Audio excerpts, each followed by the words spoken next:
Hello everyone, welcome to Nollified. My name is Abhishek Bhatt. Recently India innovation index अभी launch किया गया है नीति आयोग द्वारा एंड ये 2021 का इंडेक्स है जो कि अपना सेकंड इंडेक्स है. इट मींस 2020 में इससे पहले नीति आयोग का ये इंडेक्स आ चुका है. तो नीति आयोग का जो ये रिपोर्ट अभी इंडेक्स रिपोर्ट आई है ये 2020 की है.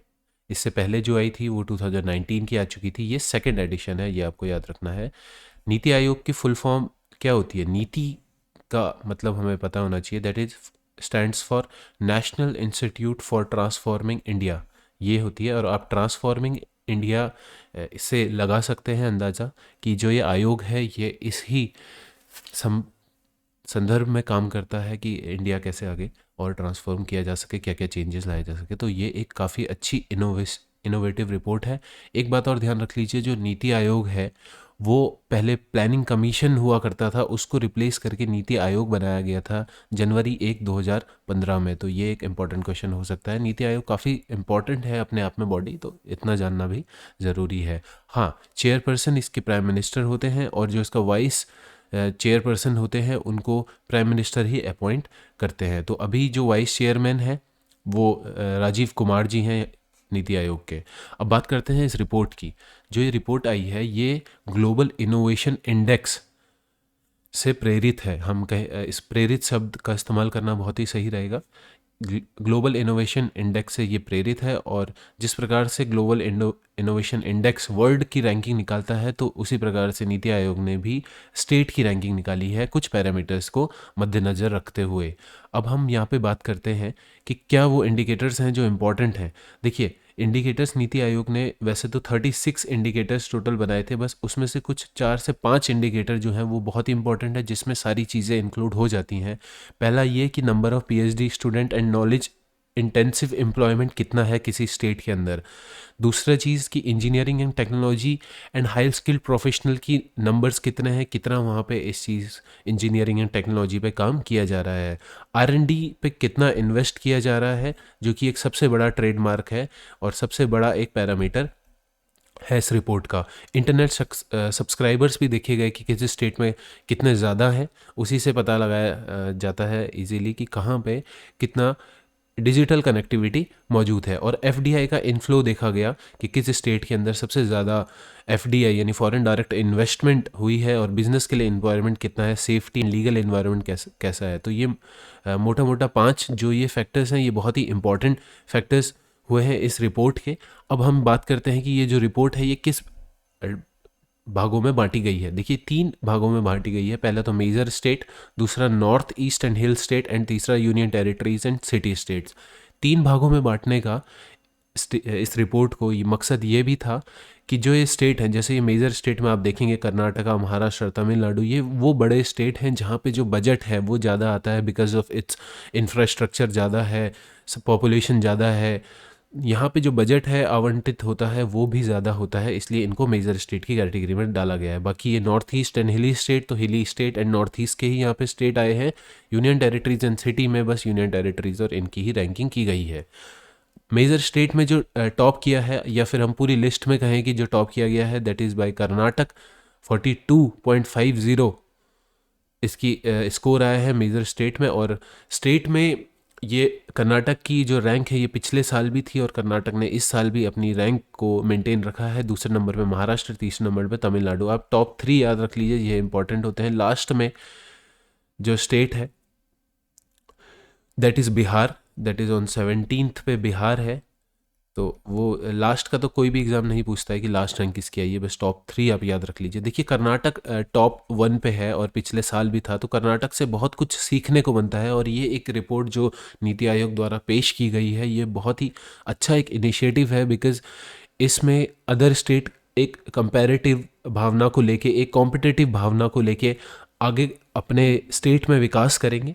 ये सोच के साथ जो नीति आयोग ने ये रिपोर्ट निकाली है बहुत ही अच्छी एक पहल है.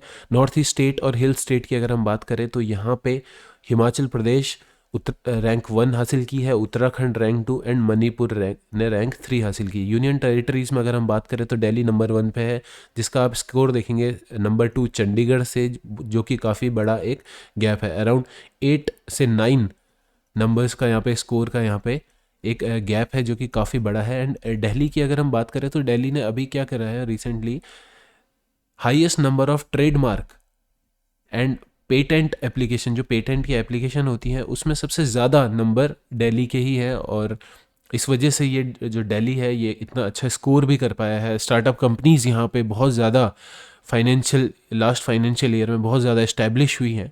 तो ये चीज़ दिखाता है कि इनोवेशन कितना हुआ है। अब अगर हम ये चीज़ पे बात करें कि जो ग्लोबल इनोवेशन इंडेक्स 2020 का निकला था उसमें इंडिया की रैंक आई थी 48th। पहली rank Switzerland, second rank Sweden, USA third पे था एंड फोर्थ पे था यूके। तो टॉप 3 आप याद रख लीजिए। और इंडिया की रैंक याद रखना बहुत ज़रूरी है, दैट इज़ 48th। बट अगर हम थोड़ा कुछ पिछले सालों से देखिए, पिछले 5 सालों से 2015 से अगर हम नज़र डालें तो 2015, 16, 17, 18 और 19 में जो इनोवेशन इंडेक्स आया है उसमें जो हमारी रैंक है वो अच्छी हुई है पिछले 5 सालों में। तो ये भी एक अच्छी बात है कि इंडिया भी ग्लोबल इनोवेशन इंडेक्स में जिस तरह से आगे बढ़ रहा है उसी तरह से जो एक कॉम्पिटिटिव भावना स्टेट्स के अंदर डेवलप की जा रही है कि आप भी एक अच्छा परफॉर्म करिए, अपने स्टेट को इनोवेटिव बनाइए अलग अलग पैरामीटर्स में। तो ये भी एक काफ़ी अच्छा है।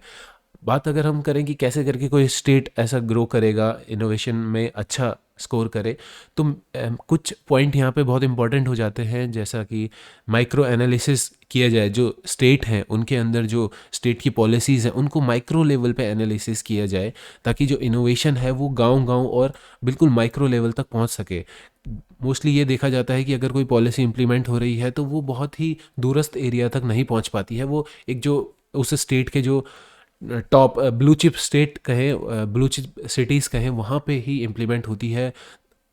आधे से ज़्यादा पॉपुलेशन को तो पता भी नहीं चलता है। लाइक उत्तर प्रदेश और बिहार का अगर हम एग्जांपल लें तो इतने बड़े स्टेट है, अगर यहाँ पे इनका इनोवेशन लेवल बहुत हाई होगा, रिसर्च एंड डेवलपमेंट पे बहुत अच्छा पैसा खर्च होगा, तो ये स्टेट के अंदर इतना पोटेंशियल है, इतनी ज़्यादा पॉपुलेशन है कि ये बहुत ही अच्छा परफॉर्म कर सकते हैं अपने आप में।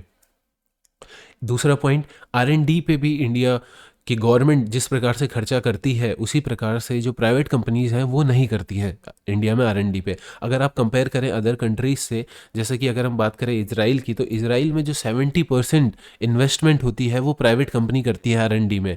और वहाँ पे बहुत ही लो, अराउंड 28 to 30% ही गवर्नमेंट करती है। और इंडिया में यही चीज़ उल्टा है। इंडिया में जो R&D पे मेजर इन्वेस्टमेंट है वो गवर्नमेंट करती है और वो बहुत ही कम होती है, बिकॉज गवर्नमेंट को और जगह भी इन्वेस्ट करना होता है। तो इसीलिए प्राइवेट अगर कंपनीज भी इन्वेस्ट करना स्टार्ट कर दें R&D एंड इनोवेशन में, तो ये भी एक बहुत बड़ा एक चेंज लाया जा सकता है। अगर इन्वेस्टिंग की हम बात करें तो इंडिया अप्रॉक्स 0.6 to 0.7% अपना GDP का इन्वेस्ट करता है R&D में। 0.6 टू पेन चल रहा है, हाँ पेन चल रहा है, 0.6 to 0.7% इन्वेस्ट करता है R&D में।